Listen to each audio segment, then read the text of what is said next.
আসলে স্ত্রী যতই স্বামীকে জ্বালাক না কেন, স্ত্রীর মতো করে কিন্তু কেউ স্বামীকে এতটা ভালোবাসতে পারবে না। স্বামীর ভালো মন্দের খেয়াল কিন্তু স্ত্রী ছাড়া কেউ এভাবে রাখতেও পারবে না। আসলে দুধটা তো হলুদ হয়ে গেল কেন বুঝতে পারলাম না। চলুন আজকে পিঠা বানাতে বানাতে আপনাদের সাথে একটি কথা শেয়ার করি। কারণ এই পিঠা বানানোর জন্যই আজকে আমি বাবার বাড়িতে যাইনি। আজকে সকালবেলা আমি আমার হাজব্যান্ডের সাথে খুব বেশি রাগ করেছিলাম, অনেক বেশি একবারে। ওনার একটা কথা আমার অনেক কষ্ট লাগছে, সেজন্য একদম এমন পর্যায়ে চলে গেছি যে বাবার বাড়িতেই চলে যাব। ব্যাগ ট্যাগ সব গুছিয়ে ফেলছিলাম, তো একা তো আর যেতে পারবো না, বাবার বাড়ি অনেক দূরে। পরে আমার বোনের ছেলেকে ফোন করছিলাম, ওকে বলছে আমাকে এসে নিয়ে যেতে, ওর সাথে আমি যাব। ও বলছে আচ্ছা ঠিক আছে, ও রেডি হয়ে আসতেছে। আমিও এখানে ব্যাগ ট্যাগ সব আরো বেশি করে গুছিয়ে নিচ্ছি যে এবার অনেক দিন থাকবো। আমি কিন্তু এই ডিসেম্বরে বাবার বাড়ি থেকে বেরিয়ে আসছি, এখন কিন্তু আমার যাওয়ার কথা না। রাগ করেই মূলত যাওয়ার কথা ভাবছিলাম।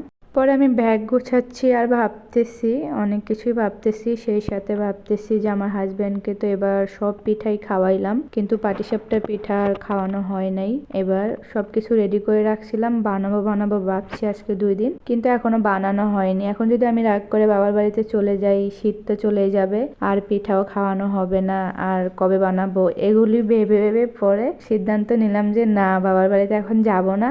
এখন ওনাকে আগে পিঠা বানিয়ে খাওয়াই, আজকেই খাওয়াবো। রাগ করছি তো কি হয়েছে, পিঠা বানিয়ে খাওয়াইয়ে তারপর কাজ শেষ করে আমি পরে যাব। কারণ ওনারও এই পিঠাটা অনেক পছন্দ। উনিও আজকে 2 দিন ধরে বলতেছিল যে তুমি যে এবার পাটিসাপটা পিঠা খাওয়াইলা না, তো তখন এগুলি অনেক মনে পড়ছিল, সেই জন্য আর যাওয়া হলো না। তো আমার বোনের ছেলে যখন ফোন করলো যে ও রেডি হয়ে গেছে, আমি রেডি কিনা, তখন ওকে বললাম যে না আমি আজকে যাব না, আমার কাজ আছে, ওকে না করে দিয়েছি। তখন আর যাওয়া হলো না।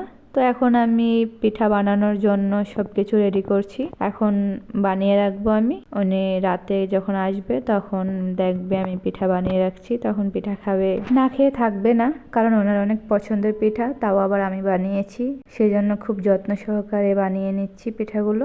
এই জন্য বললাম যে স্ত্রী থেকে এত বেশি স্বামীর জন্য কেউ ভাবে না। অন্য কেউ ভাববে এটা? বলেন তো আপনারা। এখন আপনারা বলেন তো দেখি, আমি কি কাজটা ঠিক করেছি না ভুল করেছি? আমার কি বাবা বাড়িতে চলে গেলে ভালো হতো, না এখানে থেকে ওনার জন্য পিঠা বানাচ্ছি এটা ভালো হয়েছে? কমেন্ট করে জানাবেন প্লিজ।